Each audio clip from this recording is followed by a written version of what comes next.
Shalom saudara, salam sejahtera. Kita kembali mengikuti Abam. Ini episode 1038 ya. Oke, kita mulai Ibu Rani. Baik Pak, yang pertama dari seorang pria berusia 60 tahun sudah menikah, memiliki 3 anak dari Sidoarjo, jemaat dari GSKI Surabaya.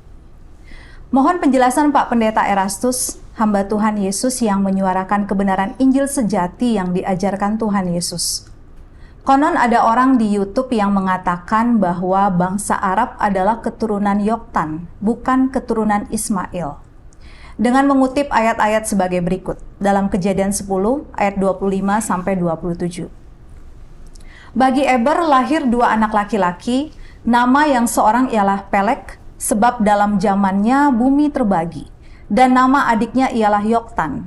Yoktan memperanakan Almodad, Selef, Hazarmawet, dan Yerah, Hadoram, Uzal, dan Dikla, Ofir, Hawilah, dan Yobab. Itulah semuanya keturunan Yoktan. Daerah kediaman mereka terbentang dari Mesa ke arah Sefar, yaitu pegunungan di sebelah timur. Yang disebut dalam Kejadian 10 ayat 30 tersebut di atas, konon adalah wilayah tanah Arab, yang berarti bangsa Arab adalah keturunan Yoktan, bukan keturunan Ismail. Sedangkan wilayah keturunan Ismail disebutkan dalam Kejadian 25 ayat 13-18. Inilah nama anak-anak Ismail, disebutkan menurut urutan lahirnya. Nebayot, anak sulung Ismail, selanjutnya Kedar, Adbel, Mibsam, Mishma, Duma, Masa, Hadad, Tema, Yetur, Nafis, dan Ketma.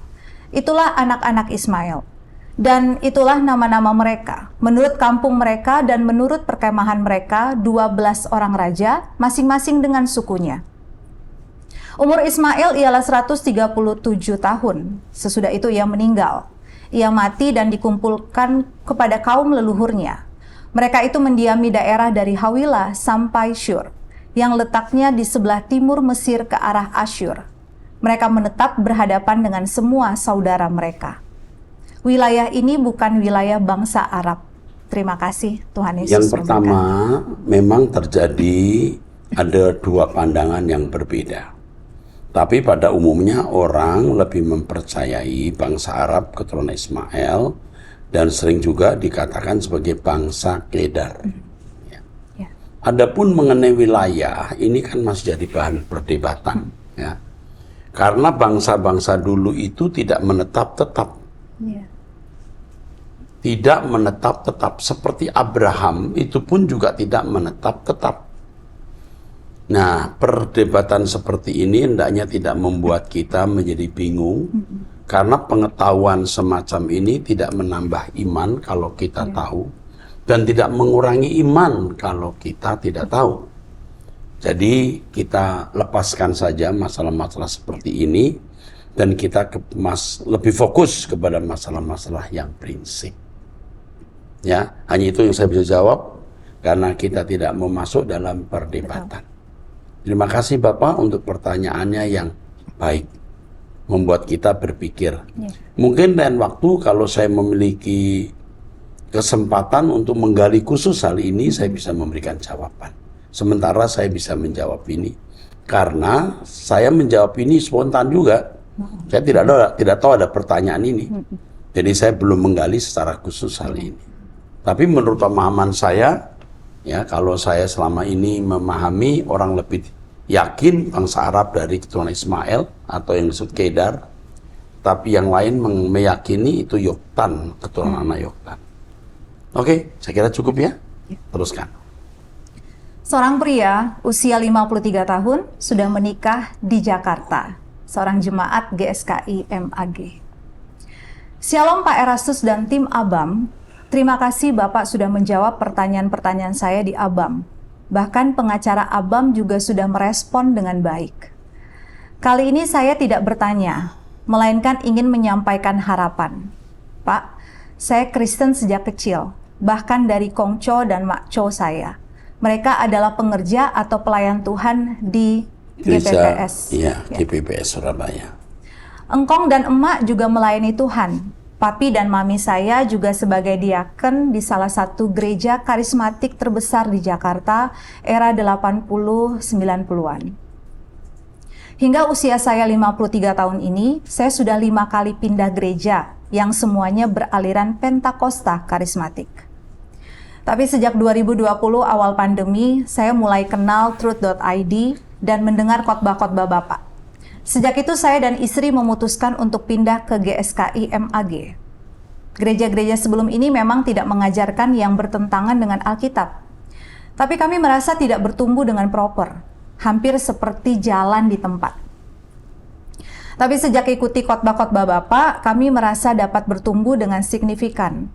Kami tidak pernah absen ikut doa pagi sejak awal dimulai beberapa tahun lalu dan doa pagi on-site hari Sabtu. Putri kami juga senang berada dalam komunitas Eternitins. Yang dimentori? Ya, yang dimentori oleh Kak Efrem. Ya, jadi Kak Efrem ini salah satu mahasiswa ya. SCT Ekumene, pemuda dari Kalimantan ya. Nah, ini luar biasa ya. Terus? Kami berharap bahwa GSKI dapat menjadi gereja terakhir kami yang menghantarkan ke langit baru, bumi baru. Amin. Kalau istri saya berasal dari gereja Injili dan sejak menikah 15 tahun lalu, dia ikut saya di gereja karismatik. Istri saya titip salam untuk Bapak dan kagum atas dedikasi dan semangat Bapak, terutama saat Bapak menikahkan Kak Stephanie. Tentu Bapak hingga larut malam dalam resepsi, tapi besok pagi jam 5 Bapak tetap pimpin doa pagi. Istri saya sampai geleng-geleng kepala, begitu semangatnya Bapak. Sehingga istri termotivasi untuk tetap ikut doa pagi walau kadang masih mengantuk. Kami juga mengajak tetangga, kerabat, dan teman untuk ikut mendengar atau ibadah di GSKI. Puji Tuhan, mereka juga bertumbuh dengan baik. Tuhan memberkati Pak Erastus dan semua tim pendukung. Bapak ini Pak Steve ya. Pria usia 53 tahun dari keluarga hamba Tuhan. Walaupun bukan hamba keluarga pendeta, tapi keluarga pengerja-pengerja. Ya. Saya yakin Anda diberkati Tuhan. Ya. Saya berharap suatu hari saya ketemu Anda, karena Anda jemaat yang saya gembalakan di GSKI Mall Arta Gading. Ya, nanti saya akan tanya ke Efrem ya. Iya, Efrem. Efrem ini anak pengusaha di Kalimantan, walaupun papinya punya pabrik perusahaan, tapi anaknya kuliah di SCT Ekumene, ya, sekolah pendeta, walaupun papanya mampu menyekolahkan dia ke luar negeri. Ini kesaksian yang bagus ya. Jadi sekolah kita ternyata dipercayai untuk mendidik anak-anak muda guna melayani Tuhan. Yeah. Kepada Pak Steve, saya berharap Bapak tetap setia bersama kami dan ikut gelombang yang sekarang kami sedang deklarasikan. Hidup suci. Gerakan hidup suci. Yeah. Kita mau hidup suci, kudus, semaksimal mungkin. Ya, oke. Tuhan berkati. Seorang wanita usia 25 tahun, pelajar dari Sydney, Australia. Shalom Om Eras, saya ingin tanya tentang jodoh lagi Om. Linknya sudah diberikan di seminar Love Conference dan The Journey of Love. Iya. Jadi saya cukup merasa gelisah karena mendengar dari mama bahwa teman-teman seumuran saya sudah mulai pacaran. Sementara saya belum pernah pacaran sama sekali. Dan memang salah satu alasan saya dikirim ke luar negeri juga karena harapan orang tua bahwa saya bisa ketemu dengan pria yang lebih berkualitas di sana. Masalahnya, semakin tua semakin susah saya jatuh cinta. Tidak seperti dulu yang lebih mudah jatuh cinta. Saya perlu mention bahwa walaupun saya lahir Kristen, saya pernah jadi agnostik atau hampir ateis dan kena simptom existential depression seperti misalnya derealization dan suicidal thoughts. Karena ada beberapa pergumulan pikiran bunuh diri ya? Iya. Karena ada beberapa pergumulan internal yang meletus secara hampir bersamaan ketika saya umur 20 tahun.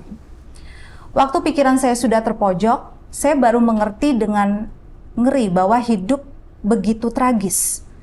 Hanya sementara bahwa hidup ini hanya untuk menderita bagi Yesus, bukan untuk kesenangan saya sendiri. Itu pertama kali saya sungguh bertemu dengan Yesus dan akhirnya mengerti artinya mengejar keselamatan dengan fear and trembling. Besoknya saya bangun dengan kecapean yang begitu segar seperti habis olahraga. Kecapaian yang begitu segar seperti habis olahraga, dan tahu existential depression saya sudah selesai. Wow. Balik ke masalah pacaran. Saya tidak begitu nyambung dengan orang-orang, baik yang Kristen atau non-Kristen. Rata-rata orang hanya pintar tebar pesona, sementara action mereka biasa-biasa saja. Itu juga alasan kenapa waktu itu saya ikut home, tapi akhirnya tidak ikut lagi. Karena merasa orang lebih pintar ngomongnya saja, atau mereka hanya biasa-biasa saja. Tentu sekarang bukan masalah home, karena separuh waktu saya tidak di Jakarta. Saya sudah sembuh dari goresan trauma, mengingat saya berhutang kehidupan kepada Yesus. Tidak ada waktu mengingat hutang orang lain ke saya. Tapi saya melihat pernikahan seperti duri dengan keluarga baru yang berpotensi menyusahkan saya atas nama kasih. Saya hanya akan menikah jika saya sungguh bertemu dengan lelaki yang sangat hebat, yang saya ingin untuk jadi kepalaku, pelindungku, dan sahabatku. Dan jika saya tidak cinta dengan orangnya dulu, saya tidak akan cinta dengan konsep pernikahan. Padahal saya juga tidak tahu saya siapa untuk memiliki standar yang begitu tinggi. Mohon pencerahannya, Om. Saya sedikit stres. Dia merasanya salah, tapi gegabah juga pasti salah. Sementara teman-teman lain sudah mulai berpacaran. Thank you, Om Eras. Kalau kamu ingin berpacaran itu wajar, ya. Tetapi kamu punya masalah psikologi, masalah psikis yang lumayan berat, ya. Saya tidak tahu latar belakang apa yang membuat kamu begitu upset, ya. Ya, upset. Menjadi begitu upset menghadapi hidup ini. Tetapi ada beberapa yang kamu kemukakan yang merupakan prinsip-prinsip fundamental dalam kekristenan, ya. Seperti hidup untuk Yesus, life so tragic and short.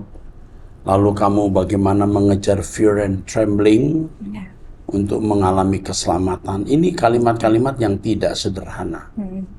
Lalu kamu menemukan kenyataan banyak orang ngomong saja, ya, talk only, no action, ya. Talk only, no action. Iya. Ini buat saya menarik. Kamu luar biasa.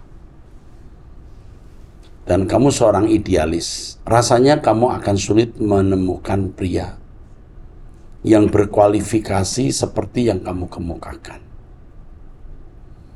Saya ingatkan kepada kamu bahwa menikah itu tidak harus, menikah itu bukan suatu yang wajib.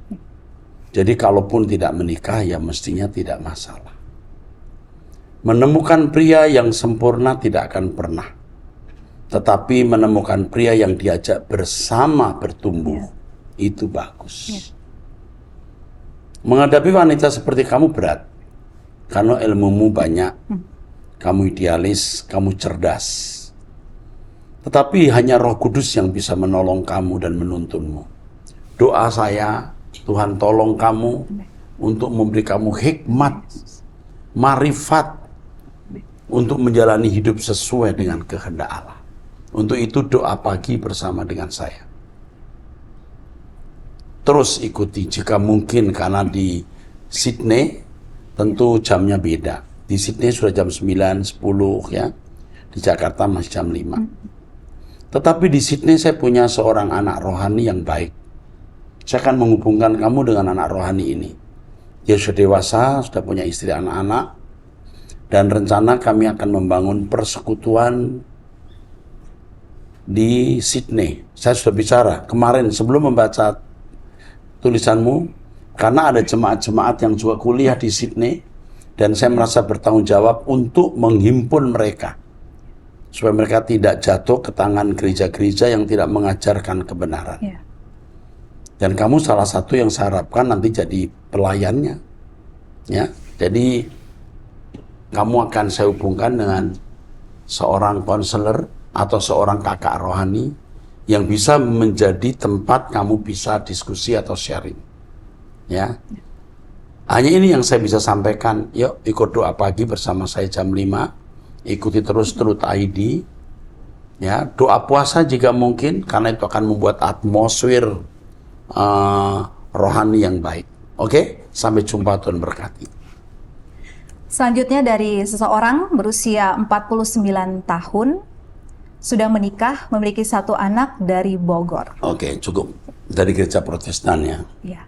Oke. Shalom Bapak Pendeta Erastus, Bapak rohaniku yang terkasih dalam Tuhan Yesus. Ya.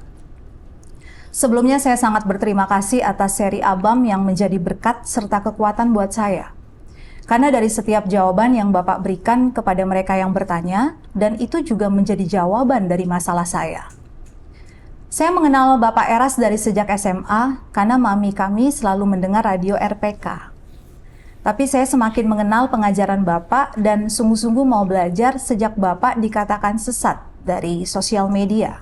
Oleh apa itu? Oleh seorang bule katanya, yang di sosial media. Oke. Saya sampai kaget, makanya saya cari tahu kebenarannya serta mendengar seksama khotbah yang dimaksud. Saya banyak diubahkan dan lebih berjuang lagi untuk hidup benar dan berkenan di hadapan Bapa. Meski berat, tapi saya mau berjuang. Karena saya tidak mau menyia-nyiakan lagi waktu hidup saya, karena kita tidak pernah tahu kapan waktunya kita pulang kan Pak. Maaf, terlalu banyak cerita perkenalannya. Pertanyaan sebenarnya saya banyak, tapi yang ini membuat saya merasa dihakimi. Saya menikah baru 9 tahun.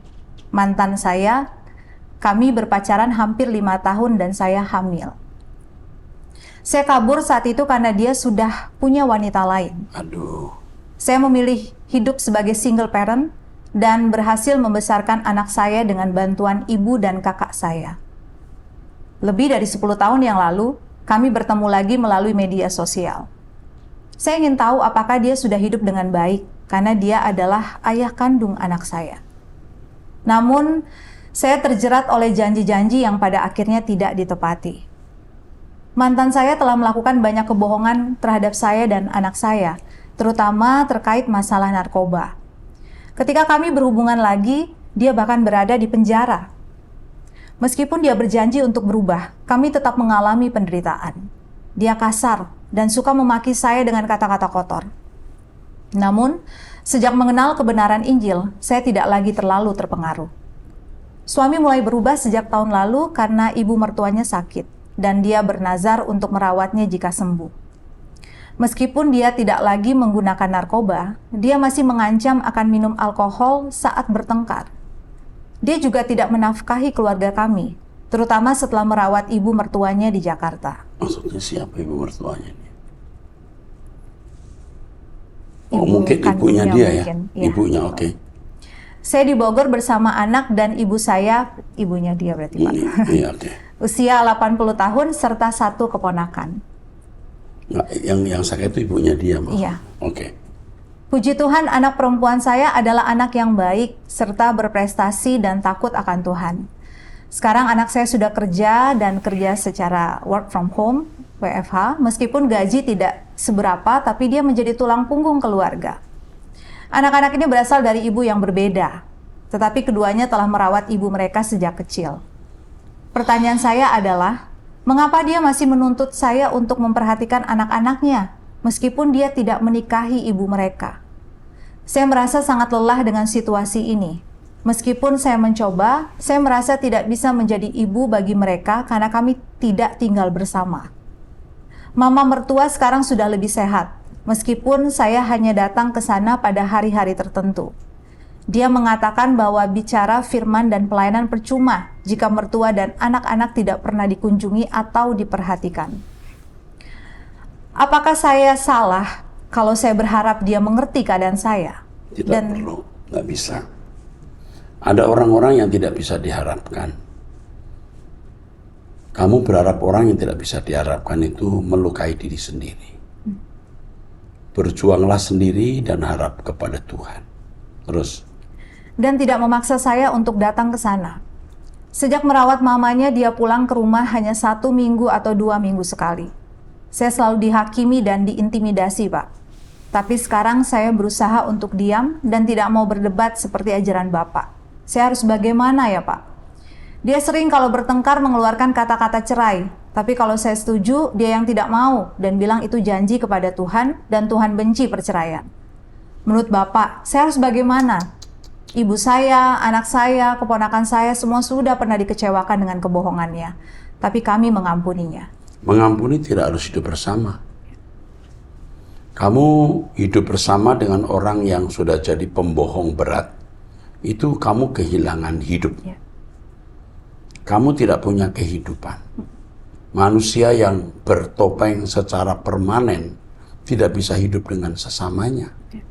Oke, terus. Mohon maaf, chat ini terlalu panjang. Semoga Bapak mengerti kondisi saya saat ini. Terima kasih banyak Bapak Pendeta Erastus yang selalu meneduhkan perasaan saya dengan pengajaran-pengajarannya yang membuat saya semakin kuat melewati hari hidup saya bersama keluarga yang saya kasihi. Sekali lagi terima kasih banyak Pak Eras. Oke. Masalahmu rumit. Tidak bisa saya jawab dalam satu kalimat. Ya. Kamu akan dibimbing oleh seorang konselor yang terbaik yang saya miliki, yang bersama dengan saya. Dan apa yang tadi saya kemukakan sudah memberikan arahan kepadamu. Ya. Kamu tidak bisa hidup dengan pria yang bertopeng secara permanen. Ya. Kamu kehilangan hidup. Percuma. Kamu harus mengurusi anakmu sendiri, yang menjadi tanggung jawabmu, mencari nafkah sebisa-bisanya kamu lakukan, dan bersiap-siap langit baru, bumi baru. Itu saja. Ya. Jangan berhidup bersama dengan orang yang akhirnya juga masuk neraka. Oke? Harus tegas. Oke, saya kira ini perlu seorang yang akan mendampingi kamu. Kamu tinggal di Bogor ya? Iya, dari Bogor. Satu kali kamu bisa datang ke Mall Atta Gading lantai 5 dan mengikuti kebaktian kami on-site. Oke, dan memberkati. Teruskan. Seorang pria usia 60 tahun, sudah menikah, memiliki 1 anak dari Blitar. Shalom Bapak Pendeta Erastus Sabdono beserta tim ABAM yang saya hormati dan saya kasihi. Saya adalah pecinta suara kebenaran yang selalu mendengar khotbah Bapak, juga pecinta ABAM. Tidak ada khotbah yang saya ikuti selain khotbah Bapak. Membawa saya yang terus memproses saya untuk hidup kudus tidak bercacat celah dalam mempersiapkan saya untuk pulang ke langit baru dan bumi baru. Bapak Erastus dalam handphone saya penuh dengan download khotbah yang selalu saya setel ulang karena jarang punya pulsa. Kalau dulu saya jarang doa pribadi minimal 30 menit, tapi melalui khotbah Bapak, doa 30 menit selalu saya lakukan setiap malam. Saya betul-betul bisa merasakan perubahan hidup saya. Tapi kadang dalam hati saya kadang masih bertanya, sudah layakkah hidup saya untuk masuk langit baru dan bumi yang baru? Bagaimana menurut Bapak Eras? Itu pertanyaan saya untuk Bapak. Saya percaya bisa meneropong saya karena Bapak adalah orang yang diurapi Tuhan. Karena sekarang ini banyak hamba Tuhan sekarang ini seperti gajah dibelangkoni, iso khotbah, ora iso nglakoni. Gajah diberi belangkon, kasih topi Jawa itu, bisa khotbah tapi tidak bisa melakukannya. Terima kasih Bapak, semoga Bapak Eras selalu sehat, diberi umur panjang karena masih banyak orang yang membutuhkan Bapak untuk dibimbing. Terima kasih, Tuhan Yesus memberkati. Terkadang dalam hati saya kadang masih bertanya, layakkah hidup saya untuk masuk langit baru, bumi baru. Ketika Bapak mengalami perubahan hidup, bisa dari tidak berdoa 30 menit, bisa doa 30 menit. Itu sebenarnya sudah simptom atau gejala bahwa Tuhan mengarahkan Bapak ke langit baru dan bumi baru. Dan satu kalimat, Bapak sudah ada di dalam jalur Tuhan dan Tuhan tidak pernah gagal membimbing Bapak ke langit baru, bumi baru. Masuk surga itu bukan hanya diyakini, tapi harus dialami. Dialami sejak di bumi. Dengan perubahan itu, dengan kehidupan doa yang bisa terbangun, Anda sedang mengalami hadirnya kerajaan surga dalam hidup Bapak. Bapak pasti masuk surga. Kita akan ketemu di langit baru, bumi baru. Amin. Teruskan. Seorang pria usia 35 tahun, belum menikah, di Tangerang, salah seorang jemaat GSJS. Yo. Shalom, saya mau bertanya. Begini, pernah dalam suatu hari saya terbangun dari tidur. Lalu saya mendadak berbicara dalam bahasa selain bahasa Indonesia. Yang ternyata setelah saya cari tahu, bahasa yang keluar dari mulut saya setelah bangun tidur itu bahasa Jepang. Padahal sebelumnya saya tidak bisa bahasa Jepang. Bangun-bangun saya sudah berbicara dalam bahasa Jepang. Dan saya mau bertanya, apakah yang seperti ini bisa disebut sebagai bahasa roh juga? Bukan bahasa roh. Kita harus membedakan antara glosolalia dan senolalia. Iya. Glosolalia itu bahasa roh. Iya. Hanya Tuhan dan orang itu yang bisa tahu. Sedangkan lidah asing itu Anda mengucapkan satu bahasa yang ada di bumi ini, lidah asing. Seperti satu kali ada yang berdoa, lalu yang lain tahu bahasa itu, ternyata bahasa daerahnya. Iya. Itu lidah asing. Yang kamu lakukan itu lidah asing. Jadi lidah dari bahasa lain, bahasa asing yang tidak kamu kenal. Ya, oke, cukup. Amin. Teruskan. Seorang wanita usia 20 tahun masih single di Bekasi. Shalom Om Eras, tim Abam dan seluruh pecinta suara kebenaran. Pertama-tama saya mengucapkan terima kasih kepada Tuhan karena masih diizinkan bertanya. Terima kasih banyak ya Om dan tim Abam sudah menjawab pertanyaan saya sebelumnya. Saya sudah sering sekali berjanji kepada Tuhan bahwa saya akan hidup suci, kudus tak bercela di hadapan Tuhan. Tapi sering sekali saya tidak melakukan apa yang sudah kujanjikan. Waktu doa pagi, doa malam, dan doa pribadi, saya sering menangis. Apakah saya memberhalakan masa lalu saya ya Om? Kira-kira apa yang harus saya lakukan ya Om? Agar saya benar-benar berubah dan bertobat dan berkenan di hadapan Tuhan. Bentar, kamu cukup mudah, lupakan masa lalu ya. Cukup lupakan masa lalu. Itu kamu buang aja semua memori masa lalu. Terus? Tanggal 27 April 2024, di Love Conference, firman Tuhan mengatakan siapa yang mau benar-benar berubah dan mau bertobat akan saya doakan dari pikiran jahat, pikiran kotor, dan pikiran zina. Saya rindu Om mau didoakan secara langsung jika Om Eras berkenan dan tidak keberatan. Dan saya mau bertemu dengan Tuhan Om. Pada waktu itu saya doakan terjadi pelepasan banyak, mungkin belasan atau puluhan anak-anak muda muntah-muntah sebagai tanda itu pelepasan roh najis, roh Cina.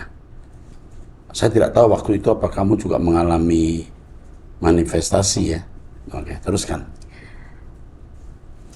Saya minta maaf jika terlalu kepanjangan. Menurut dari pandangan Om Eras, apakah Tuhan mau mengampuni kesalahan dan kebodohanku Om? Karena kemarin saya tertipu 5 juta rupiah. Kasihan ini ya. Uang ini besar untuk dia. Terus? Ini saya Om yang pernah ketemu di Mall Arta Gading bersama beberapa hamba Tuhan lainnya. Dengan Pak Andris waktu itu dan hamba Tuhan lainnya jam 11 di Warrior Project. Ya. Terus? Dan memberikan nomor. Ya, memberikan nomor. Ya. Terima kasih banyak ya Om dan tim Abam. Semoga sehat selalu Om, karena kami sangat membutuhkan Om Eras. Diberkati juga keluarga dan seluruh jemaat GSKI. Oke. Saya menyarankan dia untuk meneruskan pendidikan. Saya jatuh belas kasihan aja. Waktu berpapasan, saya dari gereja, dia mau masuk, dia senyum, saya salamin, gitu. Saya berbelas kasihan melihat wajah anak ini. Maka saya minta Pak Andis tolong catat nomor teleponnya, hubungi. Kalau dia mau meneruskan kuliah, kita bisa memfasilitasi di STT Ekumene. Maksud saya begitu. Oke, tapi kamu polos banget ya. Kasihan ya, polos. Dia bekerja tapi dengan gaji yang tidak besar. Tapi tidak apa-apa. Oke, nanti saya tidak patut ngomong di sini ya. Nanti biar Pak Andris terus hubungi. Kalau kamu tertarik untuk meneruskan studi, kami mau bantu. Oke, kamu setia terus ikut Tuhan. Berdoa tiap pagi bersama Om Eras, masa lalumu akan kamu lupakan. Pasti bisa terlupakan. Demikian saudara episode 1038, sampai bertemu di episode 1039. Tuhan memberkati.